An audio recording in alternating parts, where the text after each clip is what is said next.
Well, good afternoon to everybody. This is a parish update for St. Elizabeth and St. Jules. Today is May 22nd, and seems like it's been forever since I've been online. But of course, this has been a week of transition for many of us. The resumption of public masses this past weekend, and just trying to develop a new routine and schedule. So I'm hoping that we'll still find ways to provide updates like this to many of you. I was just reading an article early online from the Catholic News Service of how this pandemic and everything that's going on will change the landscape of Catholic parishes, but also how we approach ministry. And one of these ways is using resources such as this, as Facebook or YouTube, or just recording things and making things more available. So I just want to know that I'm going to try my best to maintain my online presence on Facebook, on YouTube, and whatever ways we can keep you updated. So if there's any suggestions you might have or resources you'd like to share, please let me know here at the church office. So first off, I want to talk about how masses went this past weekend. I know when I said my instructional video last weekend to not everyone come on 4 o'clock mass on that Saturday just to attend the first mass, and encouraging people to maybe more attend a daily mass. Well, in some ways it shifted a lot of things maybe, but the number's a little bit lower than a lot of us as priests expected. We had a meeting on Tuesday with the bishop and kind of talked to him online on what's called the Presbyteral Council, and I represent the priest in this area on it. And throughout the diocese, the numbers were lower than we expected, but we see how more people are maybe attending daily mass. So here's kind of the numbers that I remember from this past weekend. At 4 p.m. on this past Saturday, we had 18 people. At 8:30, we had 30. And at 10:30 a.m., we had 50. Monday night, we had about 43. Tuesday morning, we had about 17. Last night at 6, about 17, and roughly the same this morning at 8 o'clock. So, and really no overflows, and really, in St. Elizabeth Church gives us a lot of chance for those who've been to space out, and we can easily maintain the social distancing with everything on, and there were no problems, no hiccups throughout this week. So I'll let you know that there are not a lot of people overflowing attending churches, if you are concerned about coming to Mass.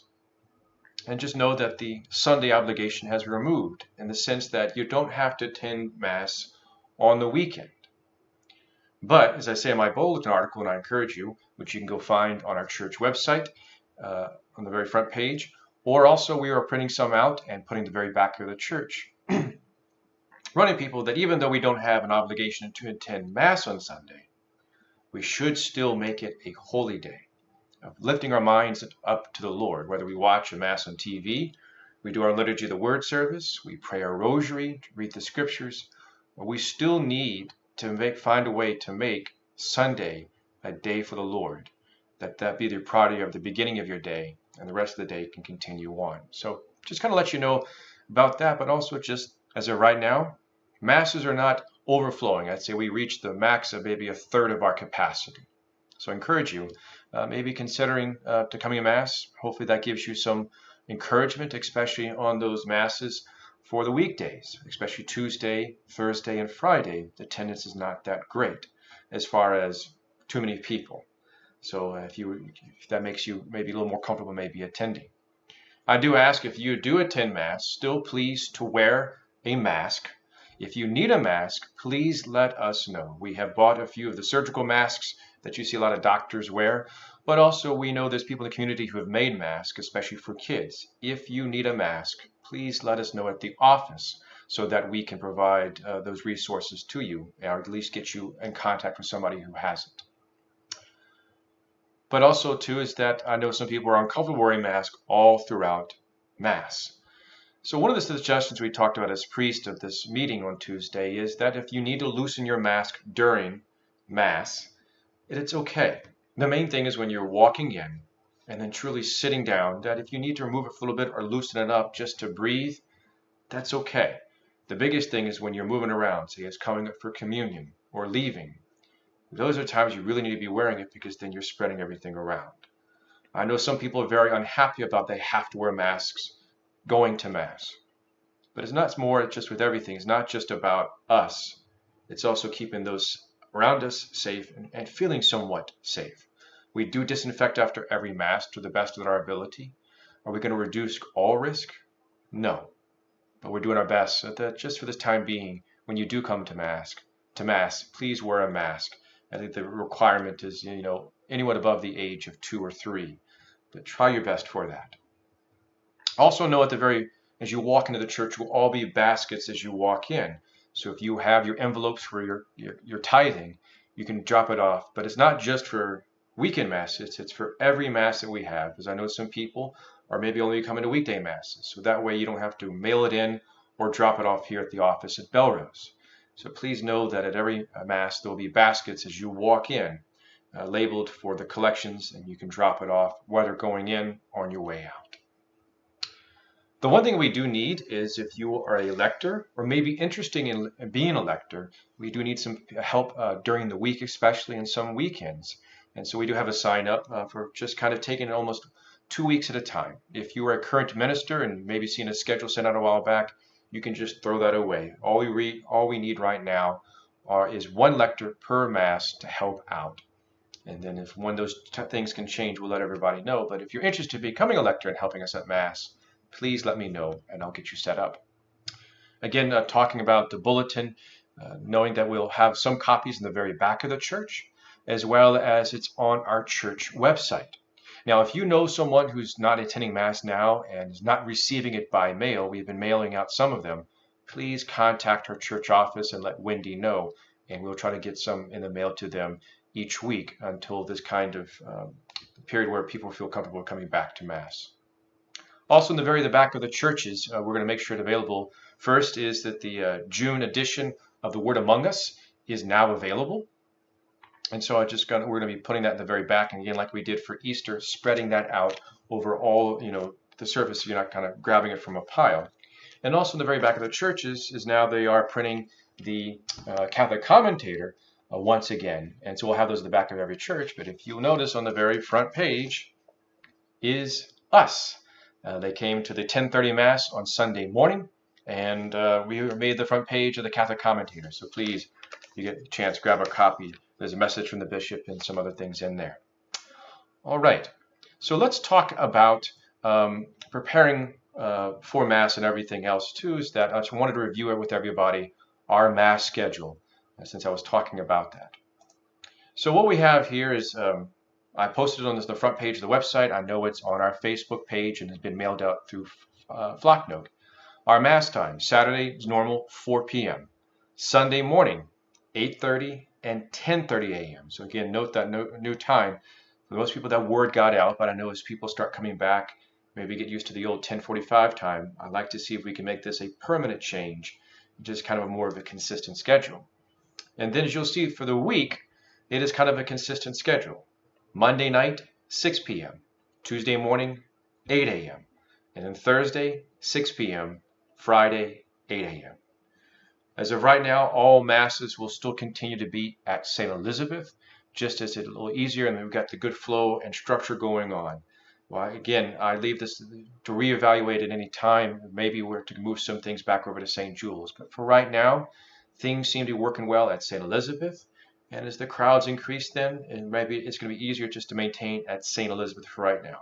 To those who go to St. Jules, I know you might be disappointed, but just note this is helping with this transition as we go through this. And hopefully one day soon we'll be moving some of the Masses back over to St. Jules. But just wanted to promote those times for people.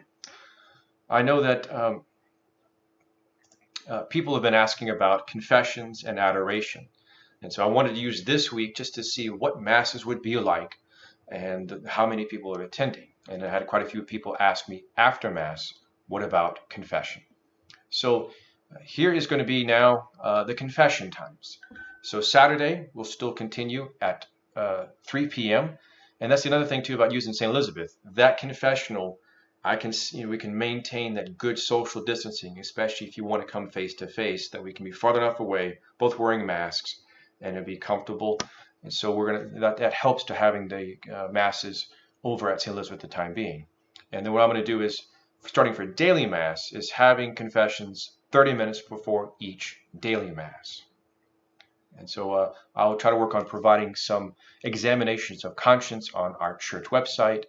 just to help. Again, we're trying to limit how much we put out in the church, so there won't be anything in the very back of the church, but I will try to work on sharing resources for you that you can use from the church website. Now, when it comes to adoration for right now, I'm going to use this week to get confessions back in.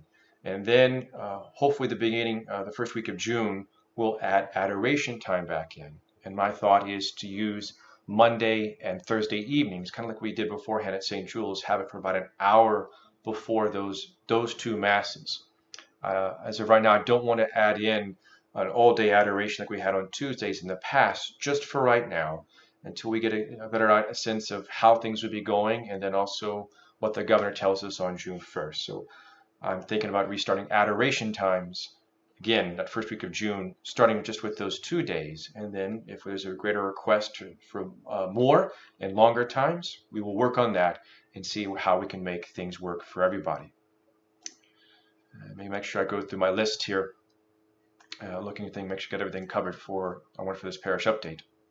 So just a reminder, of course, everyone knows this is Memorial Day weekend. So Monday is Memorial Day, so the office will be closed. But make sure you take that time that day, to pray for all those who gave their life in our armed services, but also especially those who paid the ultimate price, whether in combat or serving our country. And that's a day for us to remember that. I will, even though the office will be closed, I will still have Mass on that evening at 6 o'clock. And we'll celebrate Memorial Day, and because I know that's a more well-attended Mass overall, so we will still have Mass next Monday.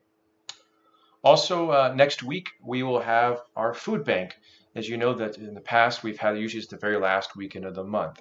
So we will have the setup on Thursday. So the truck usually arrives sometime between 9 and 10. And last month we had over 12,000 pounds of food and liquids and stuff delivered, which is the largest they've ever received from the Greater Baton Rouge Food Bank. So I'm hoping we'll have the same, which means also we need a good core of volunteers to help out. So I will be sending the information about that out again. We are looking for volunteers. So usually it starts around 10:30. It really depends when the truck gets, but we need some good, strong guys to come help unload. And then the more volunteers we had to separate stuff, the quicker making those boxes. And last month, we made over 155 boxes, and they were all gone. So it is a great need for our community, and if you're looking for a charity to sponsor as well, the Greater Baton Rouge Food Bank is a great source. And then we will be handing out that on Saturday morning, starting around 9 o'clock. But that'll be, again, this is not this weekend, next weekend. So setup will be on May 28th, that Thursday, and the handing out of the food baskets will be on Saturday, May 30th. And then finally, I know I've wrapped up my classes on the part 4 of the Catechism of the Catholic Church, which looks at Christian prayer. So that was I had some great feedback on that. I'm going to try and send out, I finally uploaded the 2 classes to YouTube. So I'll be sending out those and try to get all 3 classes sent out as a link for those who would like to watch it and listen to it. And you can go back on Facebook Live and look at the previous recordings as well. So what I'm thinking about starting is not next week, taking next week kind of just at the transition with everything. The following week, which would be then June 2nd, starting this book called, our document called Rejoice and Be Glad. It was released by Pope Francis, I believe, and look at my notes here real quickly. This was released on March 19th, 2018, the Solemnity of St. Joseph. And what it deals with is the universal call to holiness. And it's only about I think a 40-page or 44-something page document. But it's available free online through the Vatican website, as well as other sources. I have the book. And what I'm thinking about doing is slowly going through this resource and talking about, for all of us, that universal call to holiness. And so for those who are watching, if you're interested, please drop a note to let me know that this is something that you're interested in. If no one responds, then I will start looking for some other kind of resources for us to go through. Because I know as we go into the summer, and there's a lot of uncertainty, what will be open and not, and can we gather for meetings, that I think this will be the venue that we'll use to continue our catechesis, our learning, but also a chance for us to ask questions. So that is our parish update for May 22nd. For those who are watching live on Facebook, if you want to stick around for a few moments, if you have any questions, please let me know. And I'm about to stop my recording so I can post this. It'll be going on YouTube today as well to provide an update to everyone. So to all, for many, it was so great to see you this past weekend. Those who are still at home, we are still praying for you. Hope this keeps you connected. And whatever we as a parish can do to be of support to you, please don't hesitate to reach out, to call, to email, and let us know if there's something that you need, whether it's prayers or just a phone call. Please let us know. Praying for all of you and hope to see all of you very soon. God bless.